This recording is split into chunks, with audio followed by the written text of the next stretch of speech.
ne me laissera jamais. Est-ce que tu crois ça ce soir? Est-ce que tu crois ça ce soir? Dis-le encore, Christ est ma seule. Christ est ma seule fondation. Alléluia. Le rocher de ma vie. Quand tout autour de moi est détruit. Oh, lui est mon abri. Car j'ai mis la foi en Jésus. Alléluia. Il ne m'abandonne pas. Sa parole est solide et sûre. Il ne me laissera jamais. Dis-le encore. Jamais. Bonjour chers frères et sœurs en Christ, c'est encore véritablement pour moi une joie de partager la parole de Dieu. Je suis Michael Boguy, je suis disciple de Christ, je suis serviteur du Dieu vivant et comme je dis, je suis esclave de Jésus-Christ de Nazareth. Je suis fou de Jésus-Christ de Nazareth.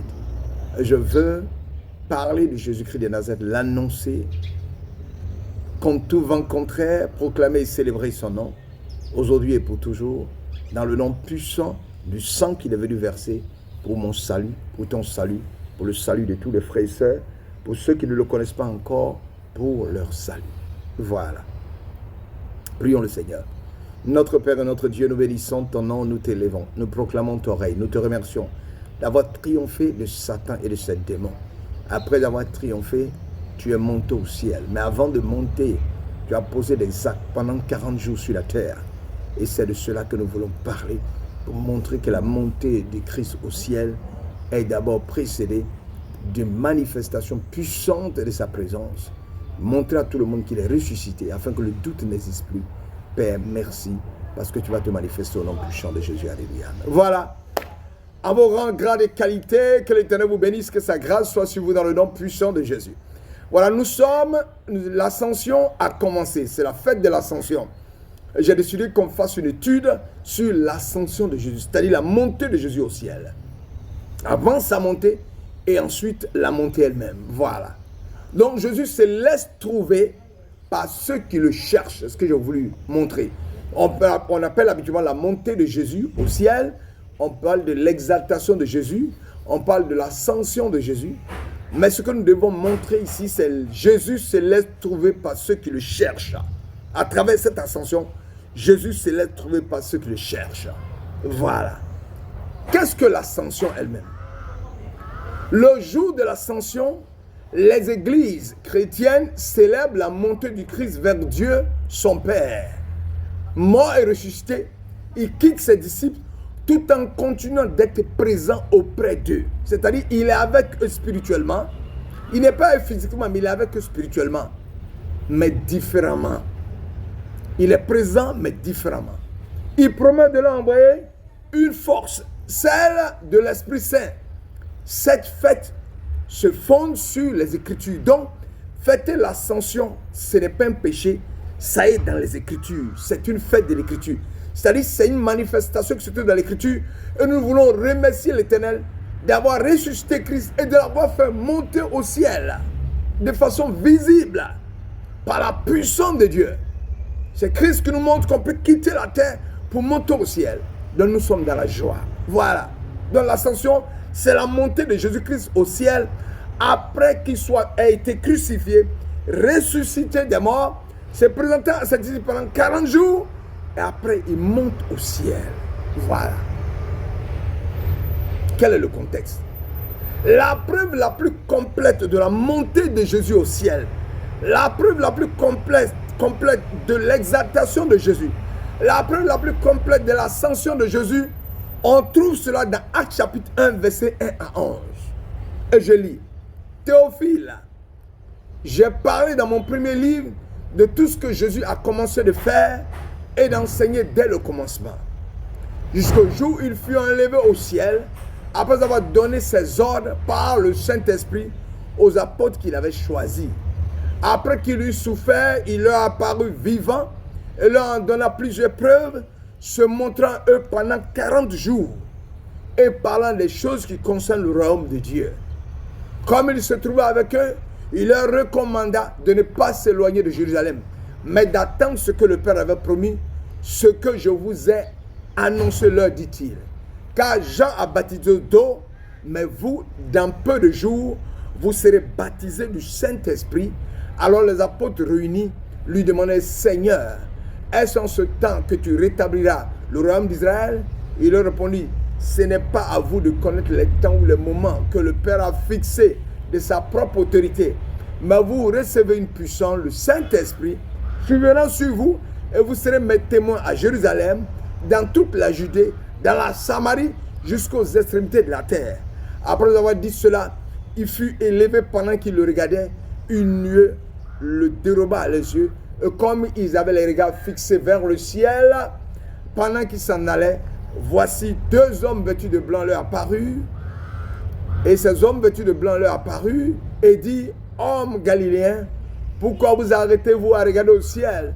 Ce Jésus qui a été enlevé au ciel du milieu de vous, il viendra de la même manière que vous l'avez vu allant au ciel. Actes chapitre 1, versets 1 à 11. Traduit mieux, l'élévation de Jésus et ce qu'il attend de nous. Cet événement a lieu 40 jours après la résurrection du Christ, durant lesquels il a apparu à plusieurs reprises. Dans Jean chapitre 20, verset 11 à 18, il dit, cependant Marie se tenait dehors près du sépulcre et pleurait. Comme elle pleurait, elle se baissa pour regarder dans le sépulcre. Elle vit deux anges vêtus de blanc, assis à la place où a été couché le corps de Jésus, l'un à la tête, l'autre aux pieds. Ces anges lui dirent, femme, pourquoi pleures-tu? Elle leur répondit, parce qu'ils ont enlevé mon Seigneur, ils ne savent où ils l'ont mis. En disant cela, elle se retourna, elle vit Jésus debout, mais elle ne savait pas que c'était Jésus. Jésus lui dit, femme, pourquoi pleures-tu? Qui cherches-tu? Elle, pensant que c'était le jardinier, lui dit, Seigneur, si c'est toi qui l'as emporté, dis-moi où tu l'as mis et je le prendrai. Le verset 16 dit, Jésus lui dit, Marie. Elle se retourna et lui dit en hébreu, Rabouni, c'est-à-dire maître. Jésus lui dit, ne me touche pas, car je ne suis pas encore monté vers mon Père. Mais va trouver mes frères et dis-leur que je monte vers mon Père et votre Père, vers mon Dieu et votre Dieu. Marie de Magdala alla annoncer aux disciples qu'elle avait vu le Seigneur et qu'il lui avait dit ces choses. Ainsi, il interdit à Marie, Madeleine, de le toucher. Marie de Magdala, c'est Marie-Madeleine. Parce qu'il n'est pas encore monté au Père. Jean chapitre 20, verset 11 à 18. Le chapitre 20 de l'évangile de Jean rapporte 3 apparitions de Jésus après sa résurrection. À Marie, dans Jean chapitre 20, verset 11 à 18, il apparaît aux disciples. Saint Thomas, dans Jean chapitre 20, verset 19 à 23, il apparaît puis aux disciples avec Thomas la semaine suivante, dans Jean chapitre 20, verset 26 à 29. De grand matin, Marie-Madeleine s'est rendue au tombeau et voyant que la pierre qui obstruait, qui empêchait l'entrée, avait été enlevée. Et elle a couru trouver Pierre et le disciple que Jésus aimait, c'est-à-dire Jean, et que face au tombeau vide, il vit et il crut. Soucieux de personnaliser différemment ses expériences de foi, Jean s'attache maintenant au personnage de Marie-Madeleine, qui va être la première bénéficiaire d'une apparition du ressuscité. En effet, l'évangéliste Jean insiste sur la tristesse de Marie. Il dit, elle est restée là dehors à pleurer devant le tombeau. Elle se penche vers l'intérieur tout en larmes. 2 souffrances habitent cette femme. Elle a vu Jésus mourir. Elle ne peut entamer vraiment le travail du deuil puisque le corps de Jésus n'est pas dans le tombeau. Le corps a disparu. L'évangile Jean souligne combien Marie-Madeleine est en quête du corps de Jésus. Aux anges qui sont à l'intérieur, elle exprime son désarroi. Je ne sais pas où ils l'ont mis. Je ne sais pas où on l'a mis. À Jésus qu'elle ne reconnaît pas dans le premier temps, elle demande, dis-moi où tu l'as mis et moi j'irai le reprendre. Après la reconnaissance, Jésus sera encore obligé de lui dire de cesser de le retenir. Désormais, le corps de Jésus n'est plus accessible comme il était dans son vivant. Il faut que Marie-Madeleine vive sa richesse autrement de Jésus. Elle s'attache à Jésus d'une façon nouvelle. La présence de deux gens manifeste la présence de Dieu dans ce monde des hommes où nous sommes aveuglés par la douleur. Marie-Madeleine ne prête pas attention. La vie de Jésus lui-même ne suffit non plus à lui ouvrir les yeux. Elle le prend pour le gardien du jardin. L'évangile Jean donne toute sa place à cette résistance. Faire l'espérance de ressusciter ne conduit pas immédiatement à la foi. Il faut que Jésus se soit révélé à votre cœur, sinon vous ne pouvez le voir.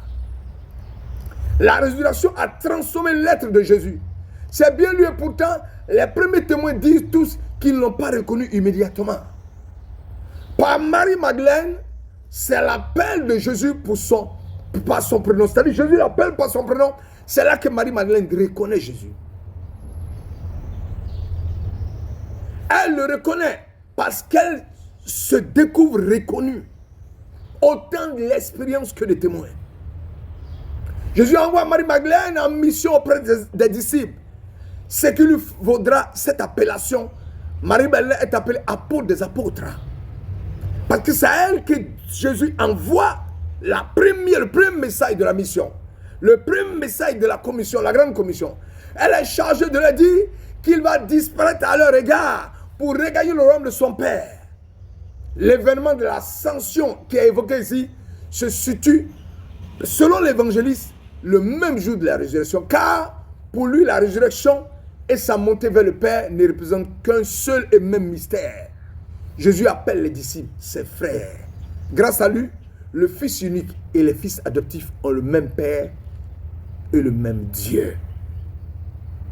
Donc la montée de Jésus-Christ de Nazareth nous prouve effectivement que si Christ ne veut se révéler à vous, vous ne pourrez jamais le connaître. Si Christ veut se révéler à vous, c'est là que vous pourrez le voir. Le monde a tellement aveuglé l'humanité que nous ne voyons Christ. Ce matin, je viens te dire, Jésus se laisse trouver par ceux qui le cherchent. Cherche le Christ et tu le trouveras. Tu as des inquiétudes, tu as des questions, tu te poses beaucoup de questions sur la vie, les maladies, les souffrances, les douleurs, les inquiétudes, les souffrances de tes parents, des amis et connaissants toi-même. Mais tu cherches Jésus et il se laissera trouver. C'est ce que je te dis aujourd'hui. Jésus se laisse trouver par ceux qui le cherchent. Si tu le cherches, tu le trouveras. Et il fera des grandes choses dans ta vie. Confie-lui ta vie. Abandonne ta vie dans ses mains. Aie la foi. Crois, ne doute point. Et tu verras Jésus te parler. Tu verras Jésus entrer dans ton intimité. Tu verras Jésus se manifester. Marie-Madeleine, quand elle arrive au tombeau, voit Jésus, mais ne sait même pas que c'est lui. Il faut que Jésus entre dans son intimité en prononçant son nom pour que les écailles tombent et qu'elle voit Christ manifester. Adore Christ non pas des statues, mais adore Christ spirituellement. Que les vrais adorateurs adoreront Dieu en esprit et en vérité. C'est ce que j'ai voulu te donner comme message. Jésus, avant son ascension, se laisse découvrir par ceux qui le cherchent. Avec Marie-Madeleine, nous voyons que Jésus se laisse trouver par ceux qui le cherchent. Que l'Éternel te bénisse, que la grâce soit manifeste dans ta vie. Cherche Jésus et tu le trouveras. Mais je voulais te l'annoncer, il est venu sauver l'humanité, mourir à la croix pour toi. Alors n'hésite pas.